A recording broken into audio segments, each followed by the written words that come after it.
Muslim migrant refuses to let cops check his bag, gets harsh lesson in American law. There was a time when immigrants came to America and felt grateful to be in this great country. That they knew that they were in a land of opportunity to make a better life for themselves and their families.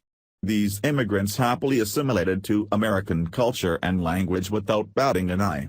Sadly, those days are behind us, and now we have Muslim immigrants entering this country not feeling grateful, but rather entitled. They are under the assumption that they are allowed to usurp our laws and enforce their own. Well, one Muslim migrant thought that he could get away not following police orders, and quickly learned a tough lesson in respect. The founder of Islamic Civic Association on Staten Island, Hesham al-Milaji, was boarding the Staten Island ferry when he was stopped for a bag check.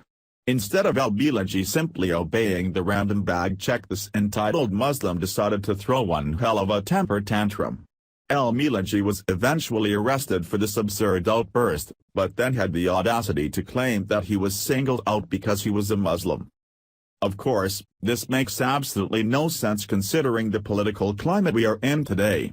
The NIPT is extremely careful not to racially profile anyone in order to not find themselves sued by some social justice warrior with a camera and a blog.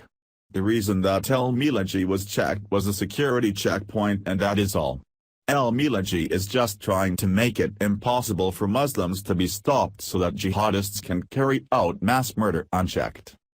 You can listen to al-Milaji whining here.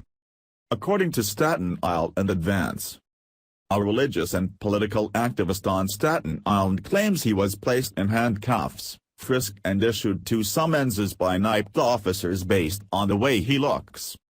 Hesham al-Milaji, a Muslim who was born in Egypt, was temporarily detained and searched by police at about 8 a.m. Wednesday at the Staten Island ferry terminal in St. George, after he refused a random bag check. After a search of his backpack, he has issued summonses for trespassing and disorderly conduct and allowed onto the ferry, police said Thursday.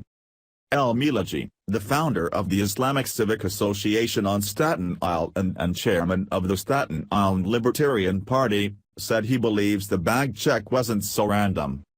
He took to Facebook hours after the incident, saying he felt singled out because of his Egyptian heritage.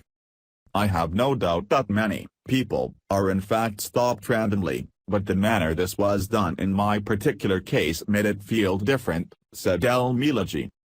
He said there were at least 5 people in front of him carrying purses and backpacks when a NIPT officer walked into the crowd, extended his arm and ordered him to a table for a bag search. I said no thank you, said al-Milaji. He replied that he's not asking me, but telling me, and I replied again, no, thank you.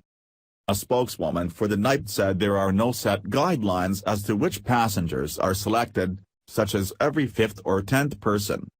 There's no science to it, said that. Kelly Nord. It's like flipping a coin. She said al-Milaji was not personally selected. Many other people had their bags checked during that same time frame. But al-Milaji argued police were in violation of the 4th Amendment. The amendment protects the right of the people against unreasonable searches and seizures. And no warrants shall issue, but upon probable cause.